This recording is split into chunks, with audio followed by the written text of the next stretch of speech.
Hi, everyone. Welcome to our session today entitled Tackling Wicked Problems in Complex Ecologies of Evaluation, Lessons Learned from UIUC SB EvaLab. Today, we will have students presenting their experiences, and we will have 4 presentations. And so we would like to begin our first presentation with Andrea Kunze. Thank you, Dr. Avent. So I'm going to go ahead and share screen. And then it's beautiful, I know. Okay, great. So my name's Andrea Kunze, and my topic today is understanding how the STEM Academy sees race, the graduate student perspective. Boop. Okay. So the academic or school climate, most of us here are very familiar with this. So the school climate includes kind of the social environment, learning environment, and the physical environment. Different aspects of these touch on our interactions and relationships with people, the actual curriculum we're being exposed or socialized to, and the resources available to students. The academic climate is important though, because we know that it has implications for motivation, empowerment, job satisfaction, sense of belonging, and academic self-concept, which at the end of the day, we know has an impact on retention. So the climate can be broken down further though into the graduate, STEM, and racial climate. So the graduate climate is particularly unique though, because students in these spaces are susceptible to different power dynamics that can shape their perceptions and experiences of the climate. So as a student who is a TA, you may be the one who's instructing undergraduates, and that's a different dynamic than working in a lab with multiple PIs and postdocs, right? But we know in graduate spaces, it's not unheard of for students to feel extorted for free labor or low pay. And also be working more hours than what they are legally allowed to, more than our 20 hours a week on our assistantships. Next, though, in STEM, so our science, engineering, mathematics kind of spaces, these spaces are known for being oftentimes perceived as competitive, cutthroat, and hostile. It's not unheard of for students to feel particularly discouraged in these spaces as a way of motivating students and women being sexually harassed. So we add that STEM complex environment on top of a graduate climate space, and that power dynamics with the hostility can become very problematic. And then lastly, we have the racial climate we can take into account. So on top of being a graduate student in a STEM space, students of color within these spaces are viewing and experiencing the space differently than the white students. In particular, racial biases are still happening in academia from peers, mentors, PIs at alarming rates. And this is particularly a concern because this adds additional stress to students and can harm their cognition or ability to think, on top of being in a rigorous graduate STEM program. So keeping that in mind, one of the things I wanted to combine is a holistic approach to understanding how students are experiencing the racial climate within STEM graduate spaces. So thinking about how students are thinking, feeling, and experiencing, or the cognition, affective, and behavioral aspects of their experience. So that kind of leads us to, we're evaluating graduate students' experiences of the academic STEM racial climate using a holistic framework. And we have kind of 3 guiding questions for this. How are students experiencing racial discrimination within their department? What are their current racial attitudes? And then does their experience of discrimination affect their racial attitudes? So to do this, we used a mixed method approach with concurrent implementation. So we had a single survey sent out. It was anonymous via email to a bunch of different STEM graduate students across multiple R1 institutions. And the survey had both the qualitative and quantitative questions inside. And those measures included a couple different questions, but for this study and for the time we have, I'm going to focus on just these particular measures.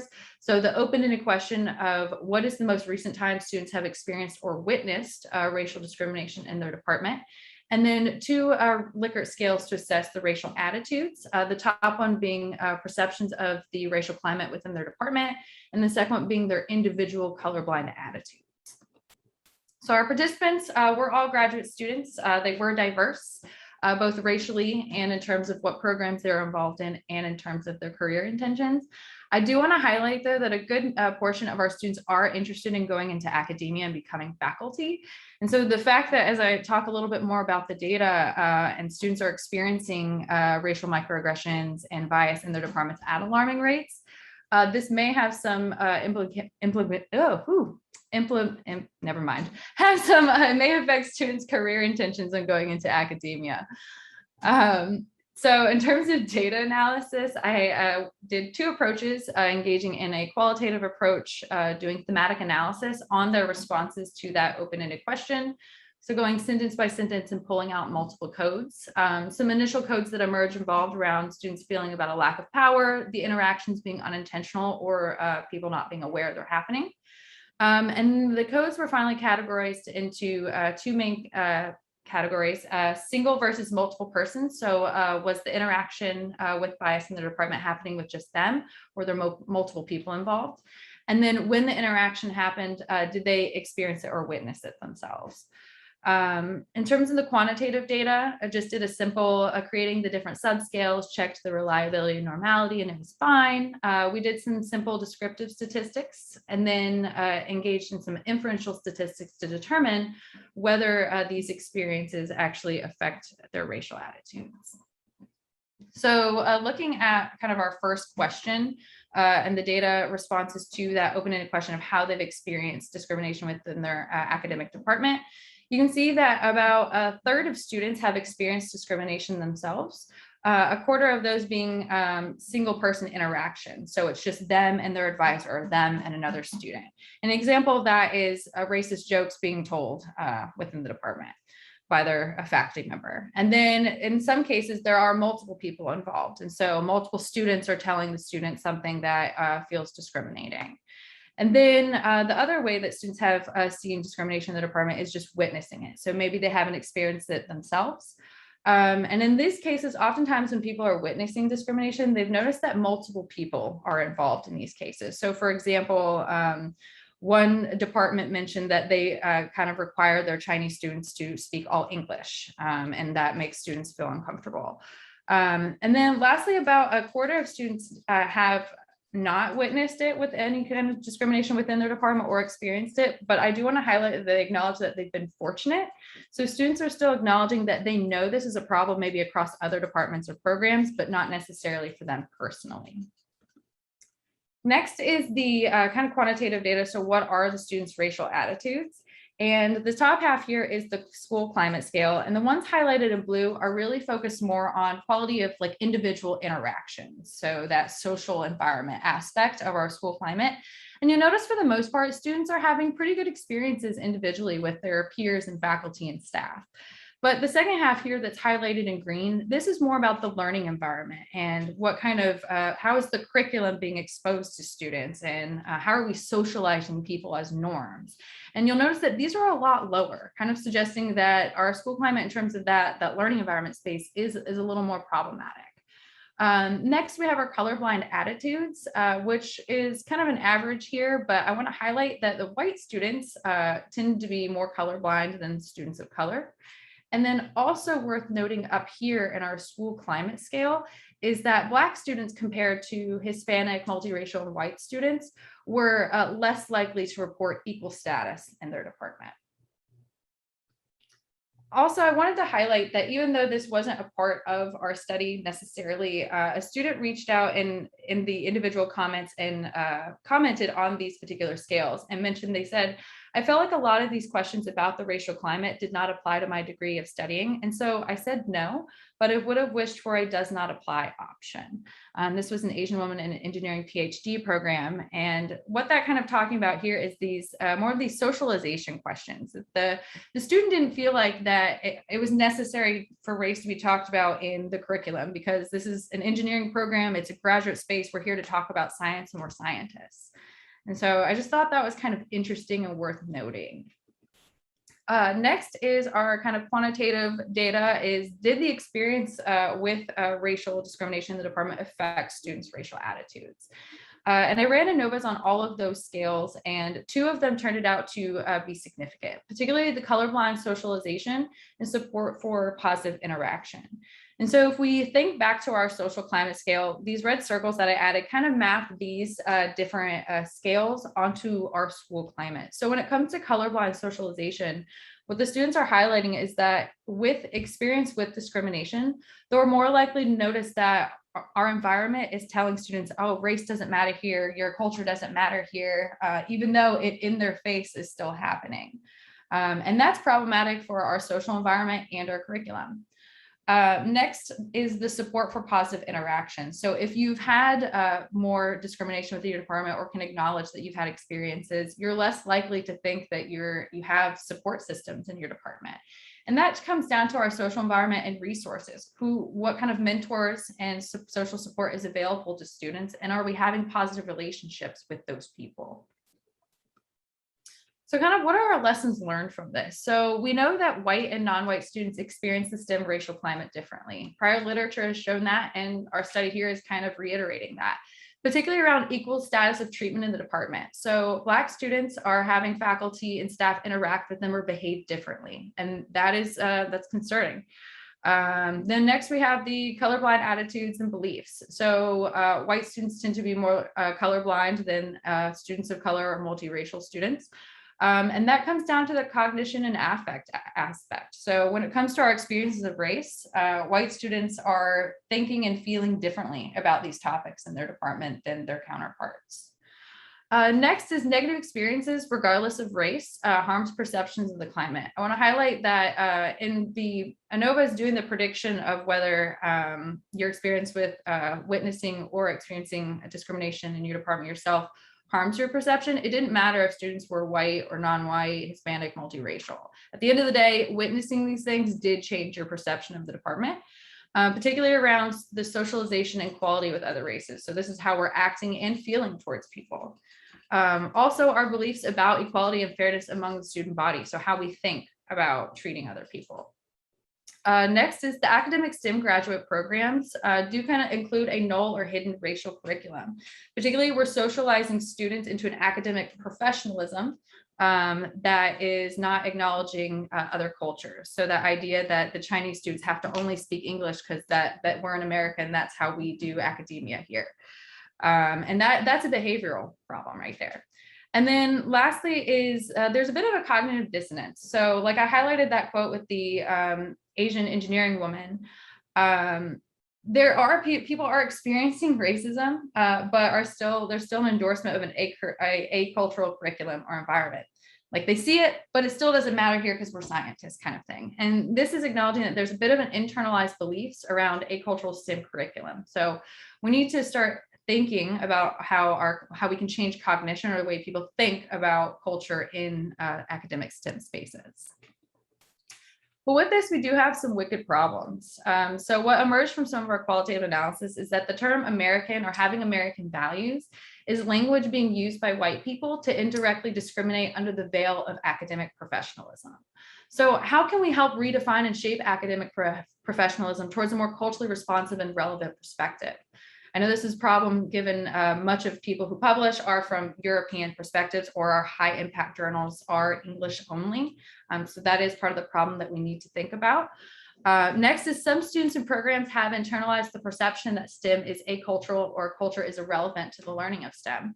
So how can we best address issues of systemic and internalized racism within academic spaces that are protected by policy? So tenure, for instance, if faculty have tenure and they are the ones who are kind of enacting these cultural issues, how can we change that and kind of force them to, even if they don't want to? And then how can we address the need for culturally relevant or responsive curriculums in graduate and professional programs, particularly like medicine and STEM, where we're so driven thinking this is all about the science and people, even students of color, are not recognizing that culture is relevant. How do we raise that awareness? So what next is attention. We need to keep publicizing these problems. If we don't have a solution yet, we at least got to keep talking about the issue. Next is more racial bias literacy. We need to provide everyone with the language around this to be able to talk and engage in these conversations that we're publicizing. And then lastly, more allies in STEM spaces. People must be willing to hold others accountable for those public actions. Our data showed that there were a lot of people witnessing racial discrimination within the department where there were multiple people around responsible for the interaction. So we need to start thinking about accountability. Thank you. Questions? Or not, because we're holding. I just want to say thank you for stepping up on that and going a bit more into the details of some of our work, even more that's listed in our paper. So thank you for taking the lead on that, Andrea. And send me the PowerPoint. Yes. I can stop. Thank you, Andrea, for that presentation. So next we will have a presentation led by Ananya Touri and Rodney Hopson.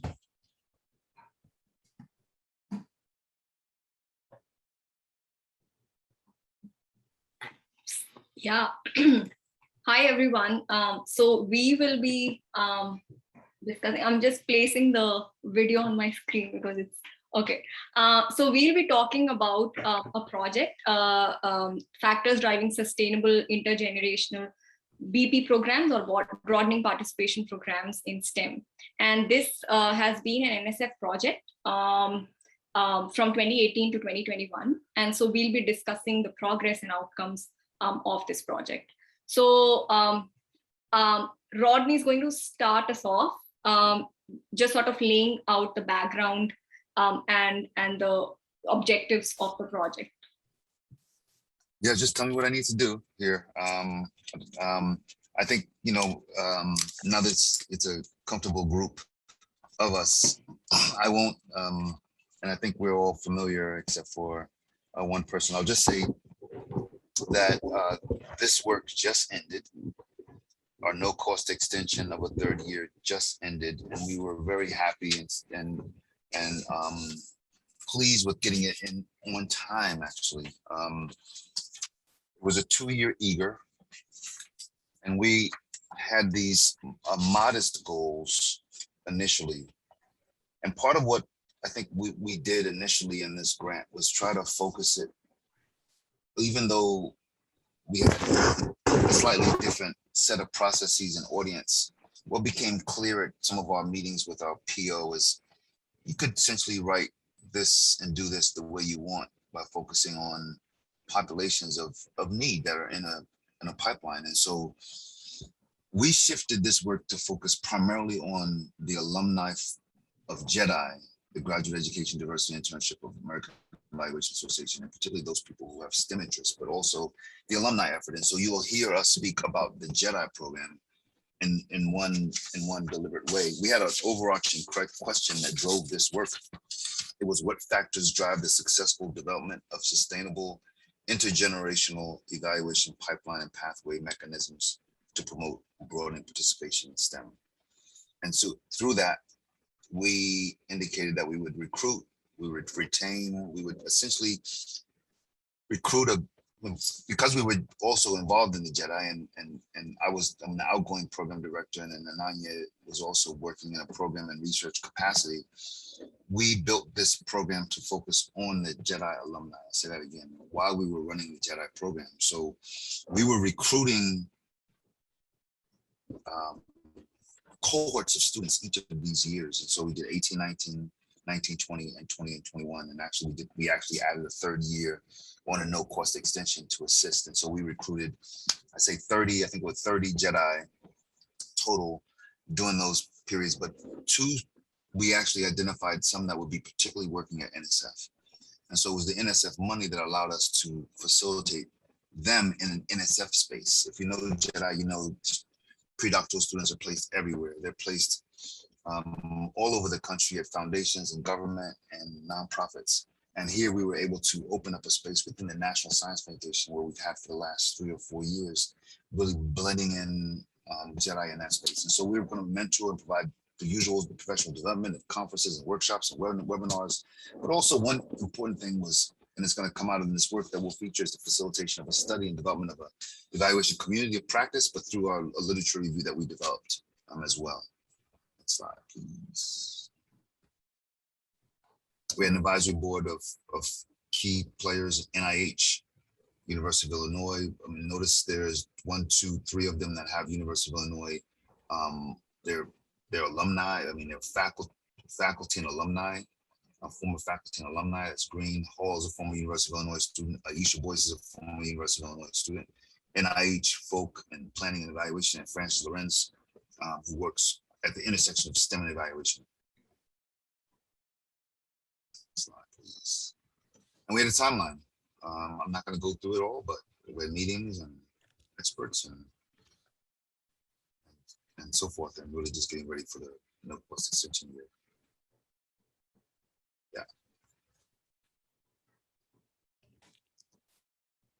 So yeah, one of the products that Rodney was hinting towards was the manuscript. And so we went into the literature essentially to find out what are the factors that are responsible and they contribute to successful broadening participation programs in STEM in US. And so we looked at the 15 years of literature that's available in this respect.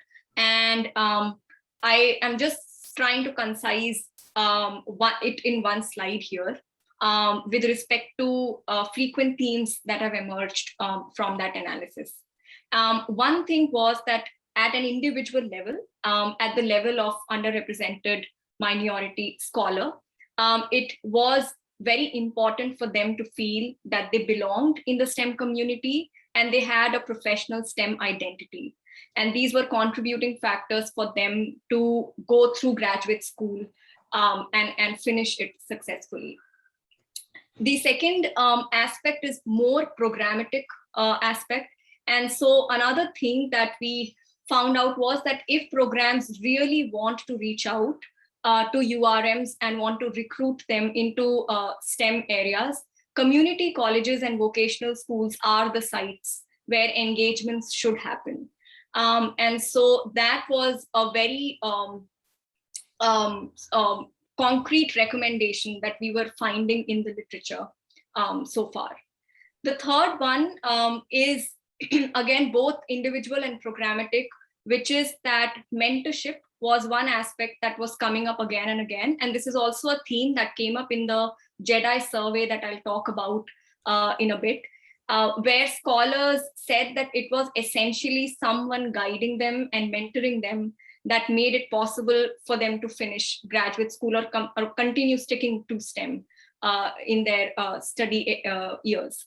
And so that as a theme has been very important. And there were also sub-themes within mentorship. So for example, quality over quantity. So a lot of times, because the university has programs like this, faculties tend to become mentors, but essentially the relationship between the scholars and the mentors lacked quality. And the scholars were very, they admitted it, and they said that it's really important that mentorship has quality in it. And so it's not just important for them to be part, but to be truly engaged in the process as well. And continuous culturally responsive evaluation for course correction was something that was really important for successful BB programs, so that anything that needs improvement is addressed in the due course as the program is going on. Another thing that has been observed is research opportunities of any kinds, whether that is through bridge programs or whether that's through summer courses. These opportunities increase the likelihood of scholars staying in STEM. So that was, and this actually went back till their high school experiences as well. And so they would continuously reflect on how they got to engage in certain research projects when they were in school, and that led them to pursue these career options or pursue this discipline in college and in graduate school. So that was another important theme that we discovered.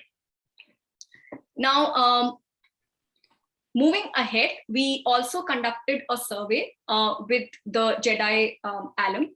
And so we went back to all the cohorts cohort members who were part of the GEDI community. And this was a joint effort between the American Evaluation Association, the GEDI Working Group, program directors, and TIC.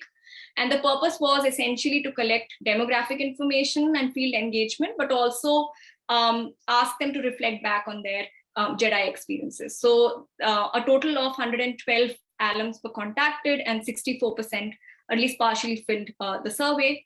And just briefly talking about what they mentioned, so they had positive experiences while their time as part of the Jedi experience, with an average rating of 4.5 on 5.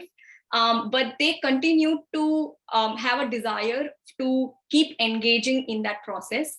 And they express their interest also in serving and connecting with the American Evaluation Association or working groups in their current professional capacities, wherever they are and in whichever site they are. So this urge to maintain continuity in engagement was something that they reflected heavily upon. And then during their time in Jedi, again, that aspect of mentorship was something that came up.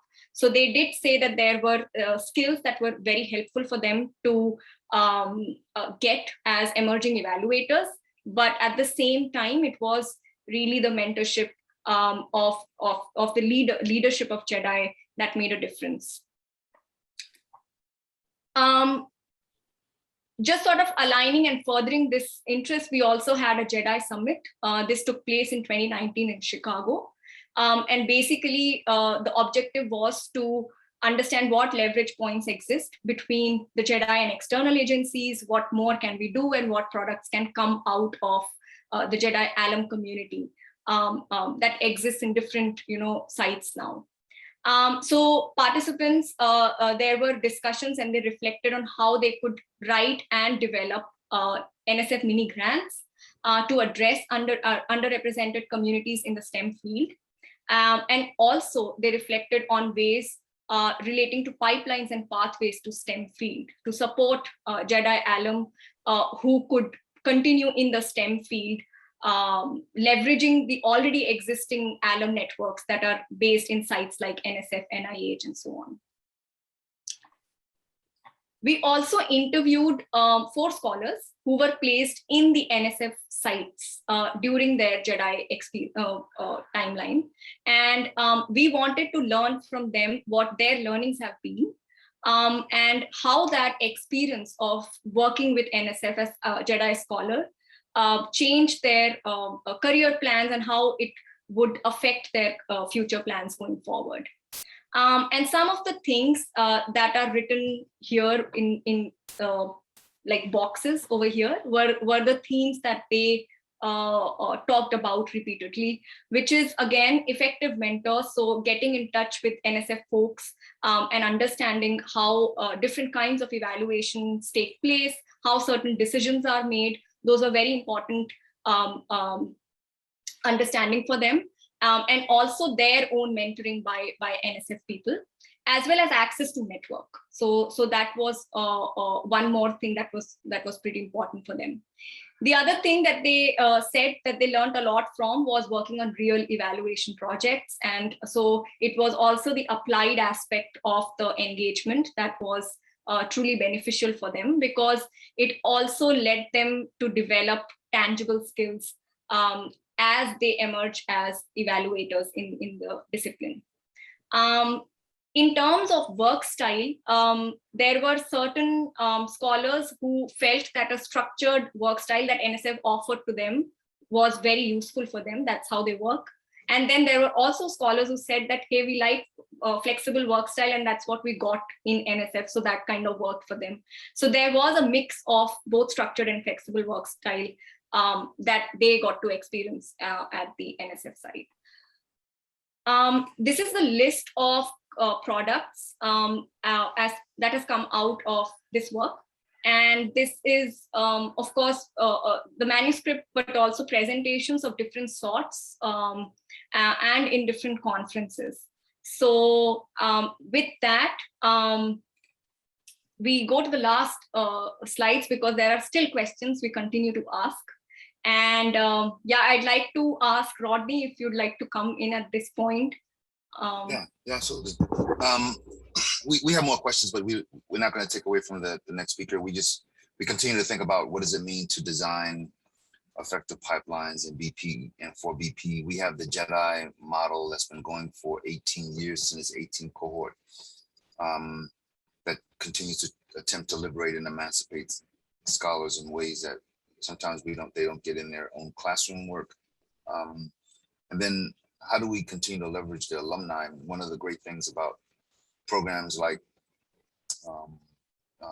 in deference to the late Bob Moses, like Algebra Project and others, is that alumni are running it. And so this year, it took 18 years, but the JEDI alumni are actually running the JEDI program. There's no other people that are in the mix. They're facilitating, they're reading applications, they're facilitating all the mentorship. And so what does that mean in terms of the role of alumni, and how do we leverage them even more in their roles now that they are situated in multiple sectors and leadership positions in some places? And how do we continue to build the possibilities, just using the work that Nyla said in her talk yesterday about reimagining possibilities and transformative possibilities for students that are not just limited to just one particular program. Yeah, that's all I have, Ananya. I don't know if there's more, but it's not there. Yeah, so thank you, and we'll wait if there are any questions at the end. Great. Thank you so much, Ananya and Rodney, for that. We will be saving questions. So now we have coming up, let's see, I believe it's Molly. And her presentation is titled Stand Up and Box, Evaluating the Liberatory Powers of an After-School Boxing Program. Yes, yes. Let me see. Oh, let me share my screen.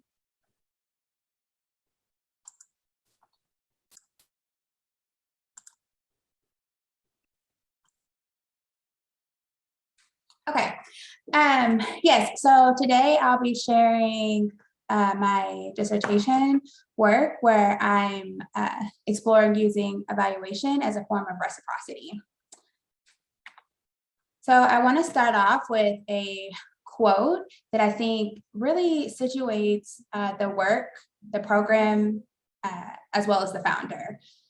So in one of our early conversations, Derek Brown, who is the founder and head coach of the boxing program, said, let me show you what our people are educated on.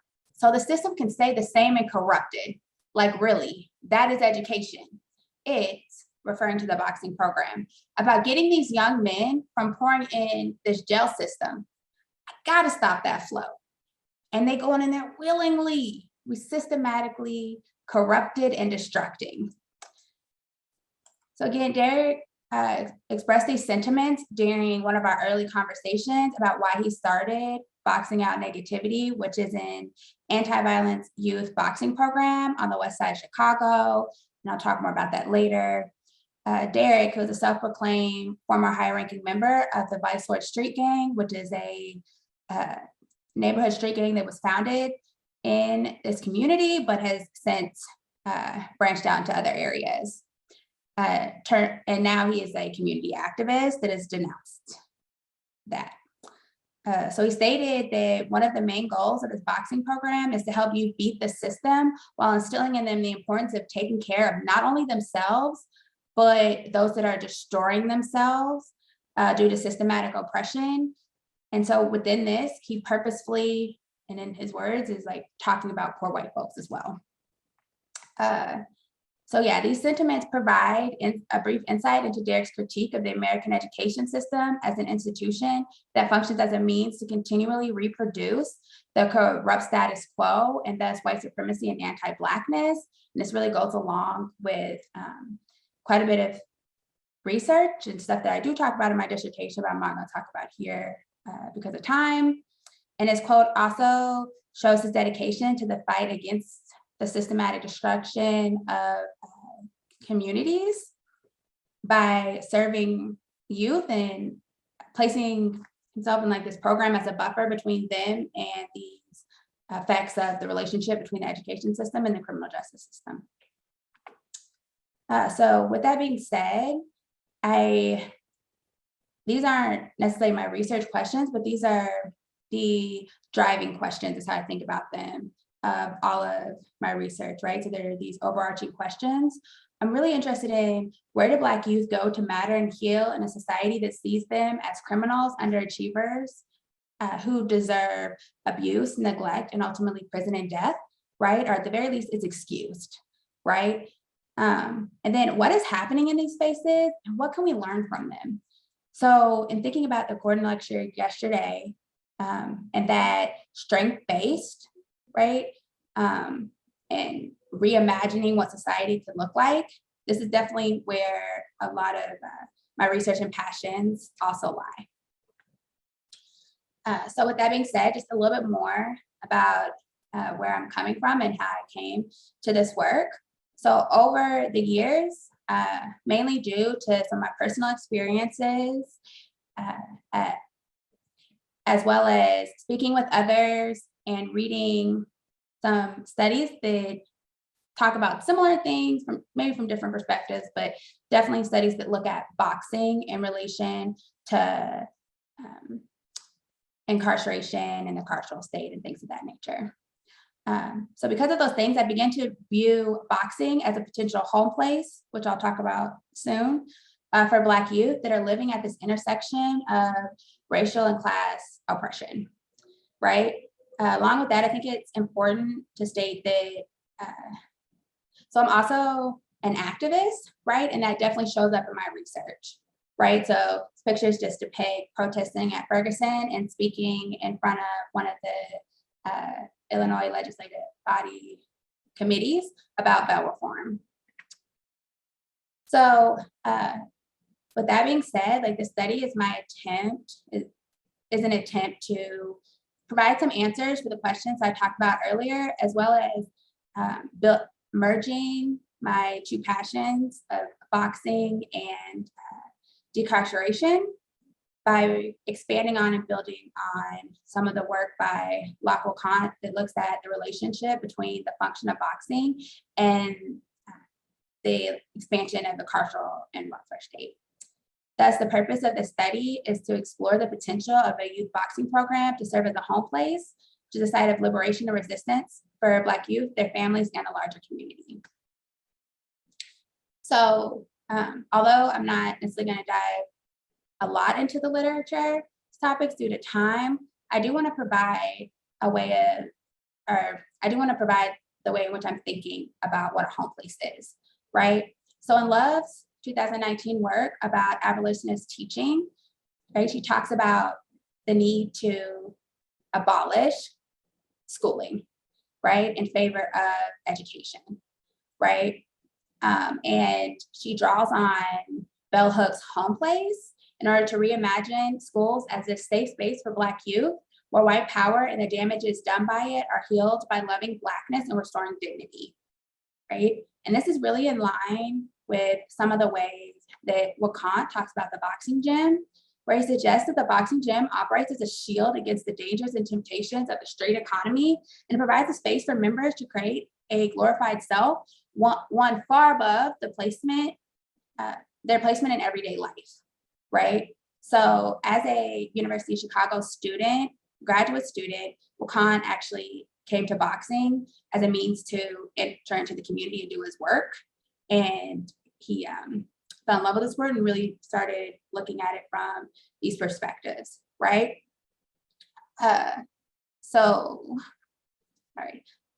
And I want to say that, but however, one of the differences is that him, along with a lot of the other studies I've looked at, is they're looking at traditional boxing gyms, right? And they tend to be looking at adults, or at the very least, they don't specify, right? They're not specifically looking at youth.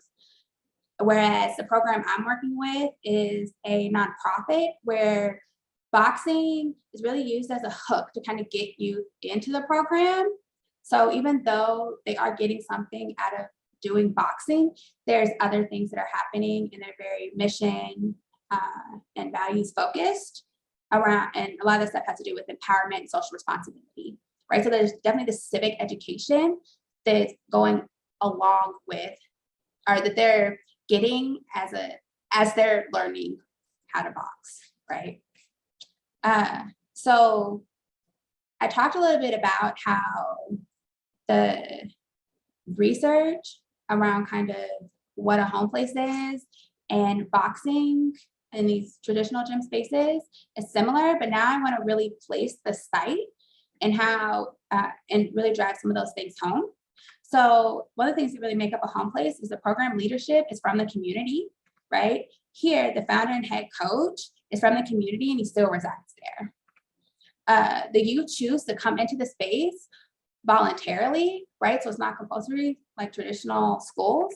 Here, the program is completely voluntary, right? You sign up. As a matter of fact, unfortunately, they can't meet the capacity. They don't have enough capacity to meet the need or the desire for youth to join the program or for more youth. Another thing is that it recognizes and supports the emotional, physical, spiritual, and financial struggle living under a racial apartheid. Here, the program provides supports in response to the needs of the youth, their families, and the larger community at no cost. So one of the things that happened during COVID, or an example of this is one of the things that happened during COVID is that they weren't able to meet how they would traditionally because of social distancing and things of that nature. And so they started a bike component. And now they have this thing called Biking Out Negativity, where they go on bike rides together, which made it possible to still do programming with social distancing and being outdoors. But it also provides them, to be able to like go into other spaces, right? Another thing is that Bell Hooks talks about how places tend to lack the needed resources to be sustainable, right? And here, the program also has had a hard time with resources and being able to build up their capacity in order to meet the need of the community. And a lot of this is largely due to the founder's criminal background, which he's gotten a pardon at this point. But yeah, so this has largely been due to his criminal background and his felonies. Now, this is interesting because in North Lawndale, a high percentage of the adults that are from there have a criminal record. And just by how we understand the way that mass incarceration works and how it's not necessarily hard if you're from certain communities to have some types of felonies, right? Along with the policies and stuff around this, which I'm not going to get into here. This not only creates, or this brings up not only barriers to the way in which we normally think about mass incarceration, so barriers to like housing, employment, and things of that nature. There's also barriers to even giving back to your community and considering these are the adults in the youth's lives that are entering these community centers, schools. What does that mean for them too, right? So that being said, thinking about evaluation as reciprocity, or first I want to say, that being said, like the ultimate purpose of this study, along with all my work as an activist and a scholar, is based in social justice, right? As such, it is extremely important to me, especially because of the population that I'm working with, that I provide some type of meaningful reciprocity. I'm open to assisting with the program in various ways, such as running with the younger boxers so they don't get lost, helping the coach with some boxing training, rides, really anything that I can do to be helpful while I'm in the space. However, I also wanted to use my research training to help the program. As a student of evaluation, I've been contemplating the ways that I might aid the program in that way. Sorry. And this really comes from, so largely by way of my training at UIUC, both in evaluation and working with EJP, which is the college and prison program, I really came to this, the importance of reciprocity and making sure that you're giving back to the communities in which you enter. So one of the things that's been my mentor's office that really drives this home is that like the give is the first ask, right? So I didn't want to come to just take. So by way of those things, and with some of the preliminary work that I've done in this space, and seeing the needs and hearing them talk about like their want desire for some types of evaluation, I came to doing evaluation and really wanting to look at how to do these things together, right? Yeah, so some of the lessons that I've been learning, exploring, doing evaluation as this form of reciprocity is that it's hard to do the work within somewhat simultaneously, right? Doing both the more basic type of research with my dissertation and trying to answer those questions, along with also doing the evaluation. Yeah, and I also, this was not a part of my original intention, but I've also found it to be a really helpful way in keeping relationships even over COVID, right? So I already had entry into the space, but I really didn't have time to build relationships. So I found that this was, doing the evaluation work was really helpful in continuing those relationships, so that now I could re-enter the space. And then open for questions at the end.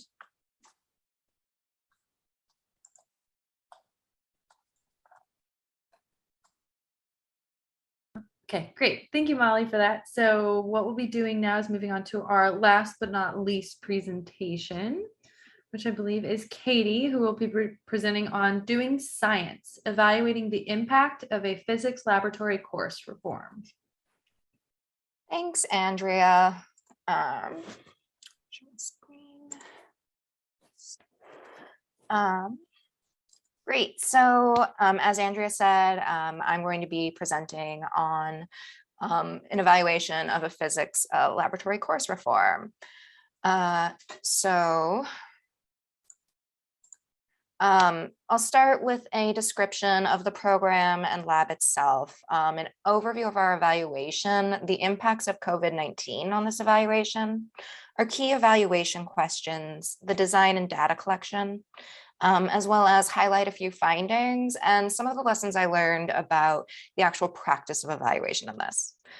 So I worked on this project as an external evaluator, supervised by an experienced evaluator.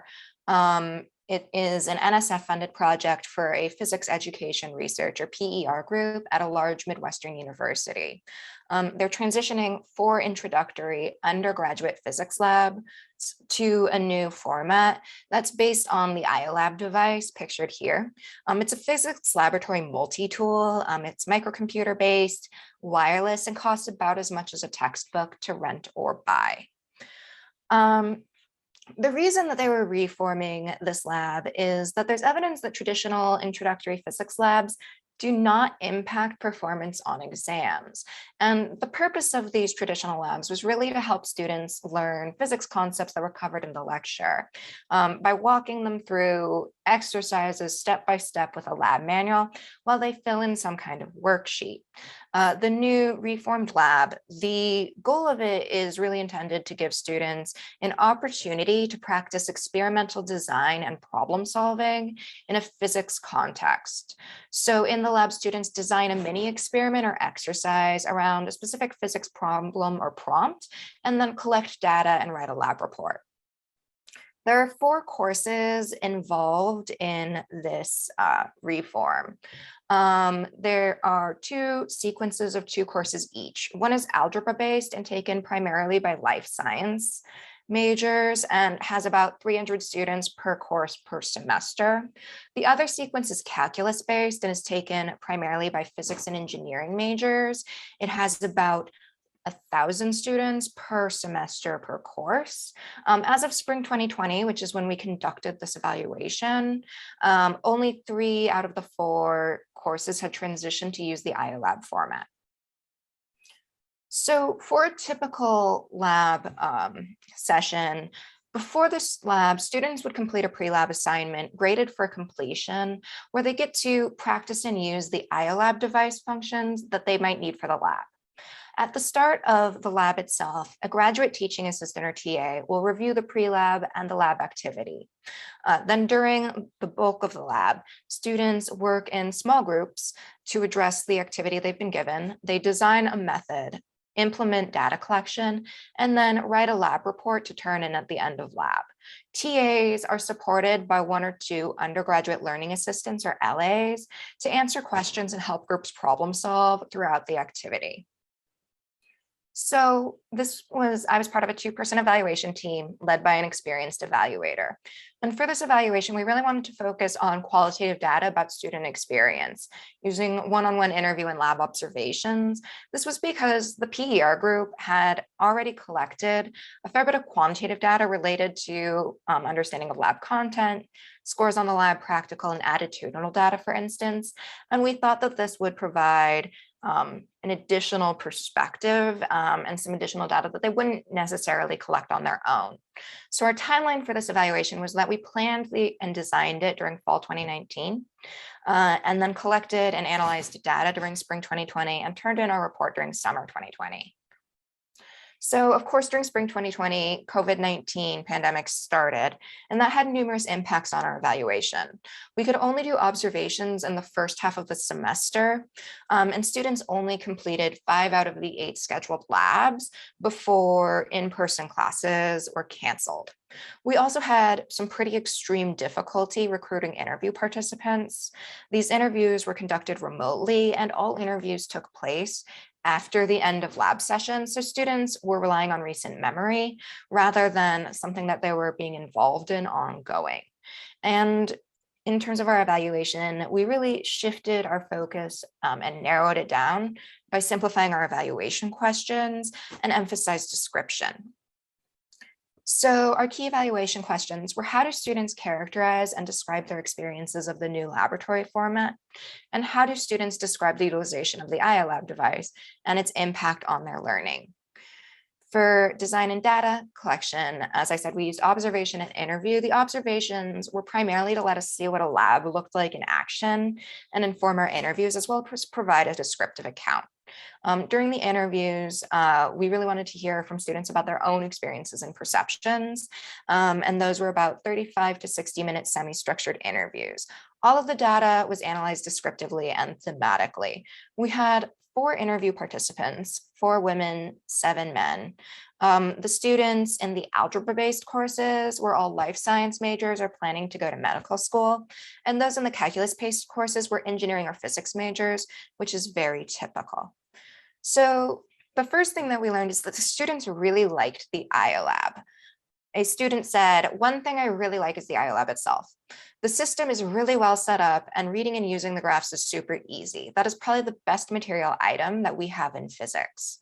Students described that they collected data, analyzed and interpreted it, and visualized physics principles using this device, which let them then engage in and practice scientific reasoning.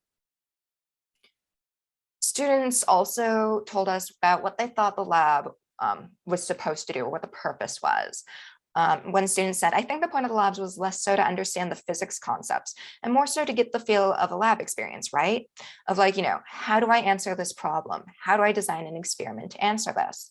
And some students talked about how they thought the purpose of the lab was to learn about the scientific method or to learn how to write lab reports or procedures, as well as experience collaborative problem solving and discussion or apply concepts from reading and lecture.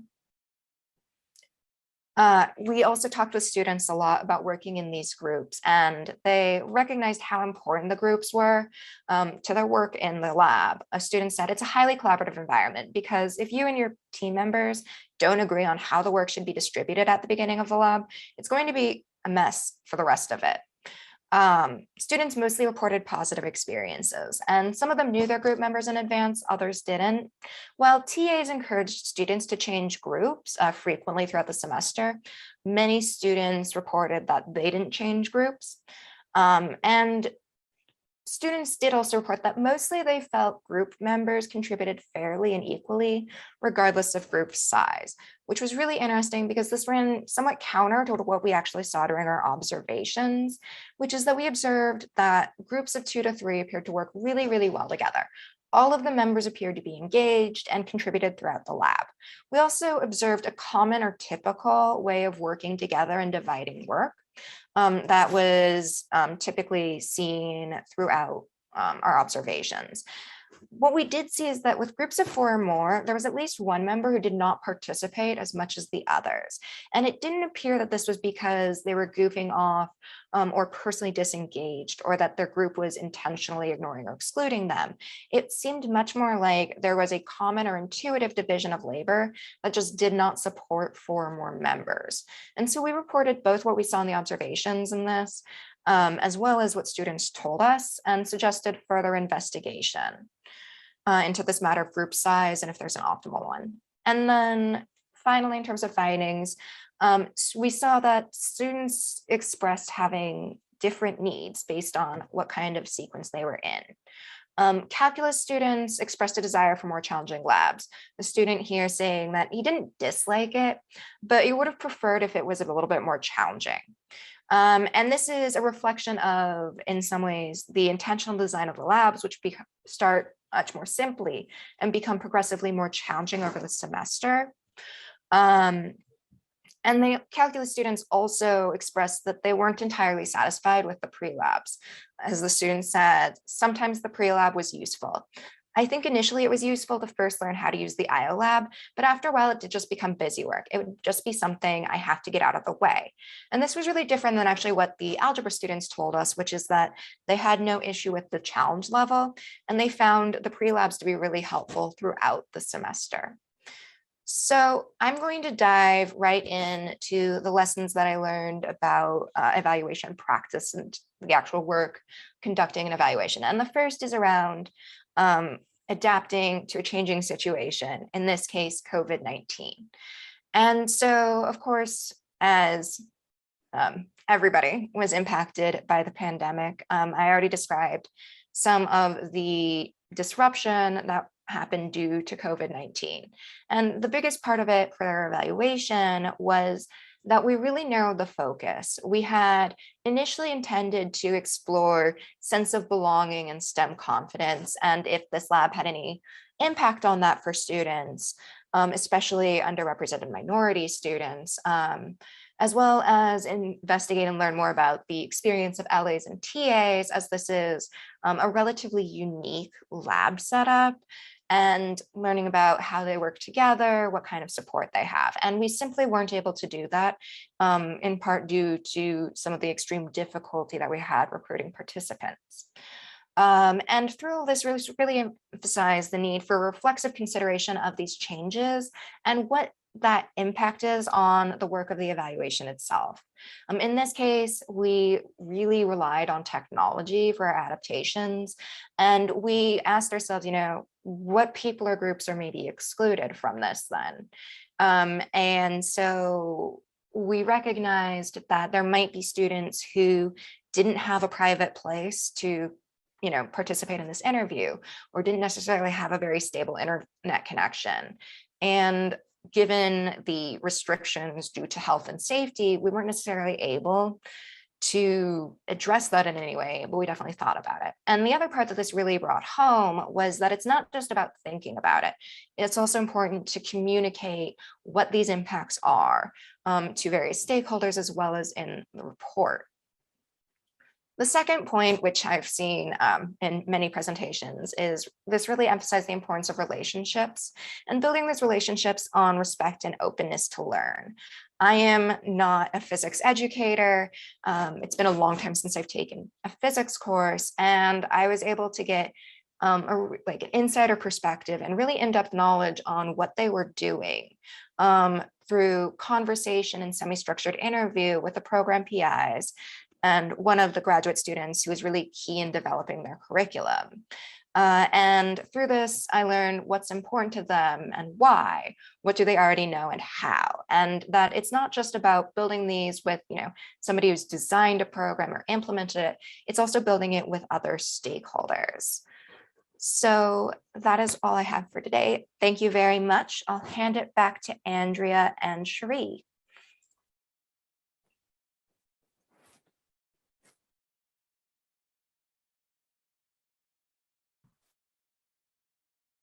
You want me to take it away, Andrea? Go for it. So I will open up the time now for questions for our It's a lab presentation. meeting. It's a lab It is. meeting. This is a lab meeting, yes. A lab meeting that we're recording and sharing with, CREA. Oh, They'll get to know us. we have to keep recording then? Okay, maybe this just. So are there any thoughts? I mean, I really enjoyed the presentations, quite frankly. This was amazing. One, I love the way you just continue to show your brilliance in the work. And you dress up well, so some of the stuff that doesn't come out so clearly comes out really clearly in a moment like this.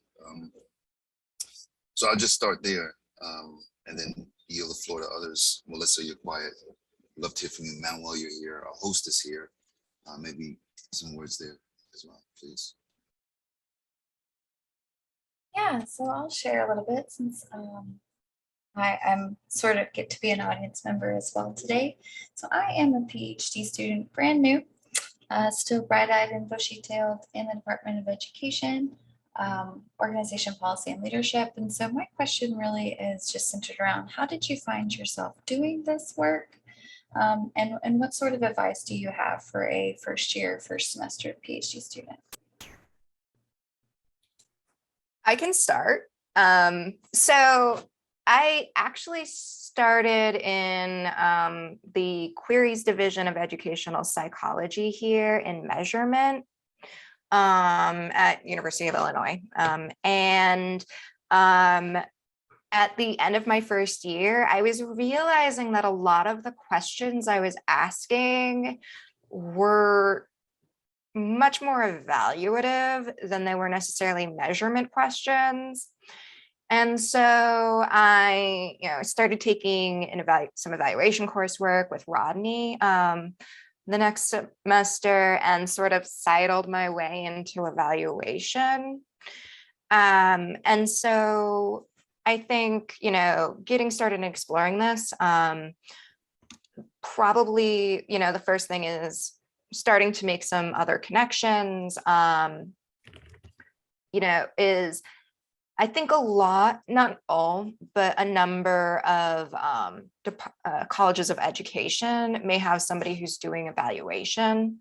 And so broadly speaking, if that's something you're interested in, finding those courses, finding those people and reaching out. At University of Illinois, there is an EvaLab that is the combined labs of Cherie, Avent, Rodney, Hopson, and Melissa Goodnight, all of whom are here.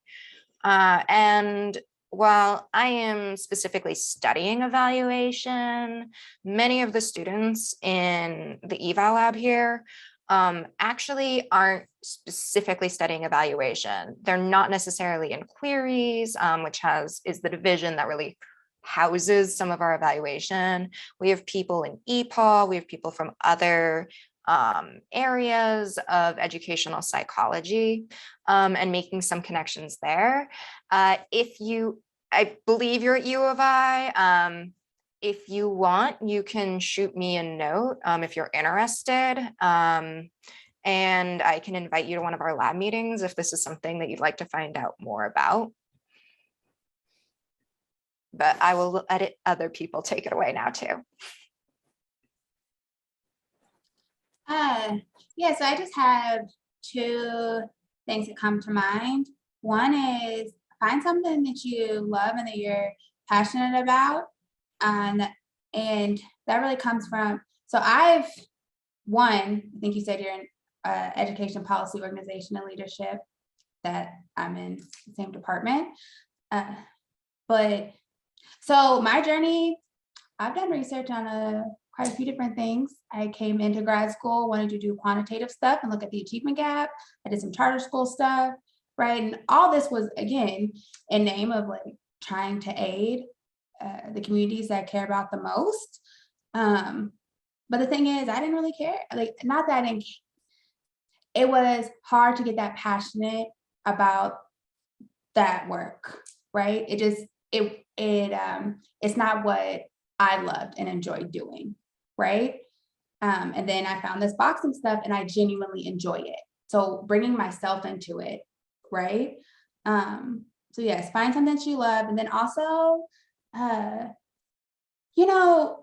try to be vulnerable and take some risks, right? I think I was really nervous about presenting some stuff because I didn't want to say the wrong thing, right? I didn't want to show some of those vulnerabilities. However, even in listening to a Gordon lecture yesterday, she talked about her old work. She said she would read it and cringe. And I hear that so often that I'm like, sometimes you just have to present like kind of where you are. And that takes being vulnerable. So, and being willing to take risk. So those would be my two big pieces of advice.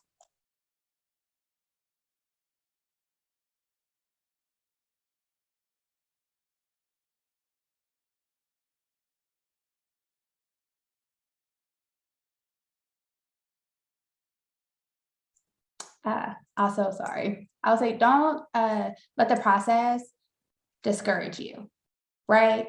So if I think most PhD students, I heard a quote one time that was, I don't even remember the quote, but anyways, most PhD students ask themselves at least once along this journey, should I be here? Like, do I really want to do this, right? And if the answer is genuinely yes, and that's okay, but don't let it just be because you've been discouraged and beaten up by the process per se.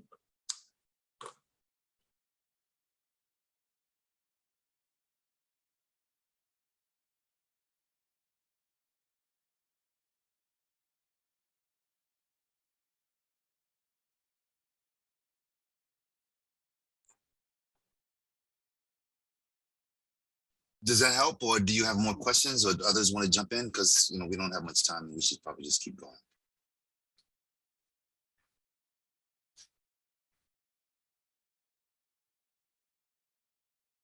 I'm not sure if everyone could hear me there. I had a quick technical difficulty, but I could hear all of y'all, and I really do appreciate your responses. Did you have another question for them? Or Manuel, were you going to say something? Yes, just a congrats. It was very significant to listen about all the project that you are leading, and in some way as well, more than question, it was a reflection about how we can extend maybe all the learnings and the process that you are leading in the EvaLab, and I'm in the EvaLab as well, learning about the work that you are doing and working with Dr. Hopson. But I was thinking more about how we can extend this for outside of the US, and maybe to take the same, can say, the challenge that this CREA conference is taking, like racism and colonialisms to another realities outside of the US as well.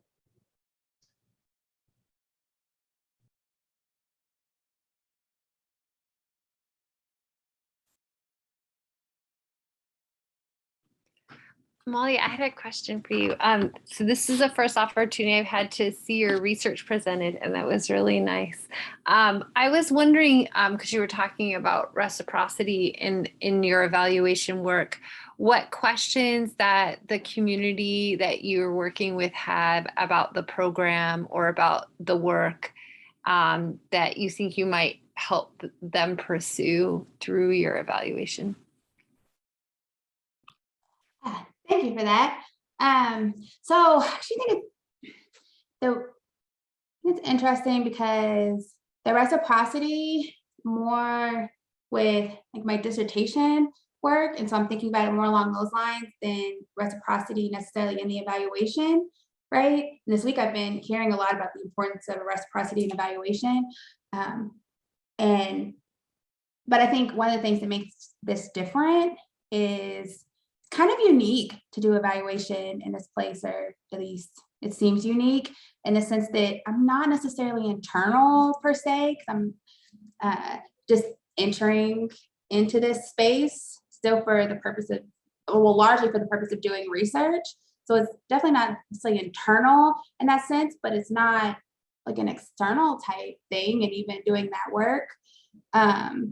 So yeah, some of the things around like issues that you might come up with funders and having to navigate that this doesn't really exist, right? We're just kind of, so it's definitely more of a developmental type of approach.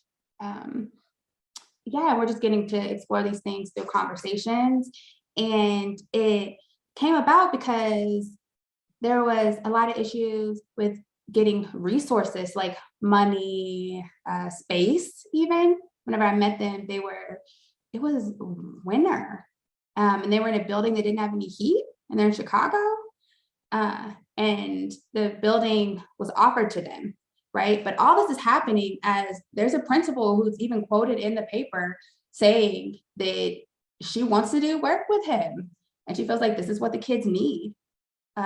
But I mean, yet he wasn't necessarily able to go into the space due to his criminal record. And the same thing happened with the community center.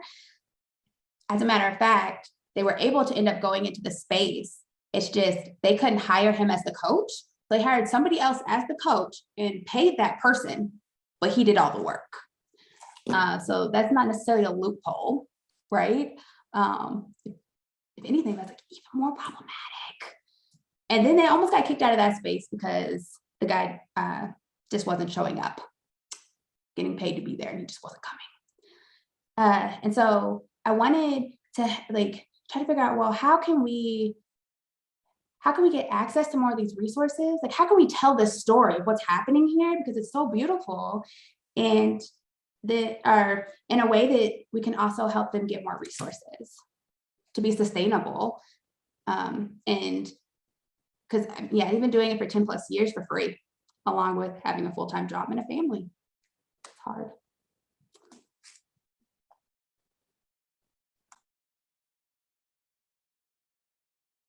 Thanks for sharing that, Molly. I'm wondering how to build on this work.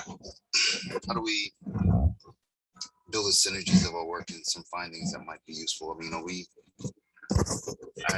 I'm not talking about presenting a publication,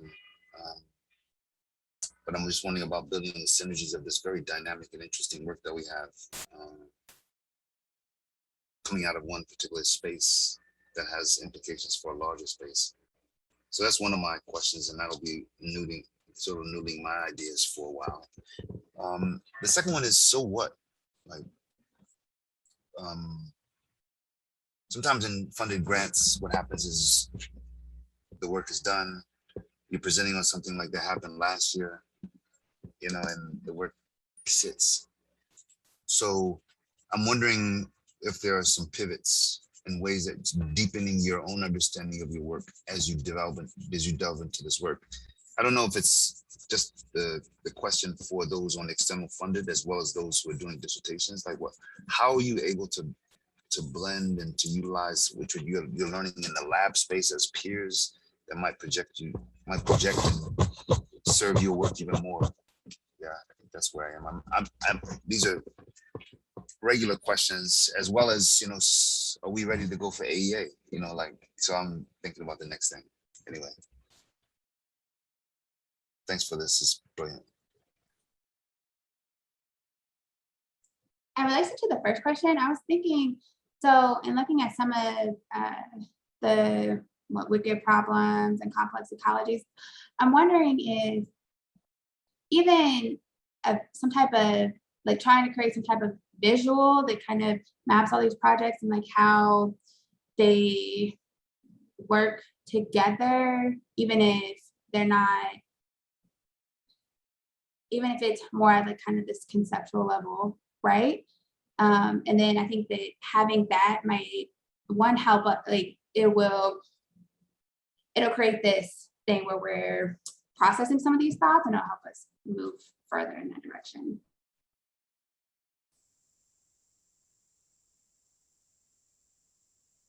Yeah, I'm mute. Does this session end now? I'm sorry. Or does it end in 10 minutes? It ends in like 14 minutes technically, but Yeah, I think that's y'all's call, however you want to end that. Well, do we have any other questions? I know a lot of us are familiar with each other's work to some extent. So if we don't need to keep each other, like we can use this time to take a break before anyone hops on to a next session. And the so final are session. prepared for next. I just want to say, this is my first time hearing the different projects, some of the different projects that you all are on. And so to hear what it is you've been working on, what it is you're learning or grappling with has been really nice. And so I like Rodney's question about the so what, and also what are the synergies across. And I think that's a place for us to continue thinking as a lab, as we think about, how does the lab continue moving forward and what it can offer. So thank you very much.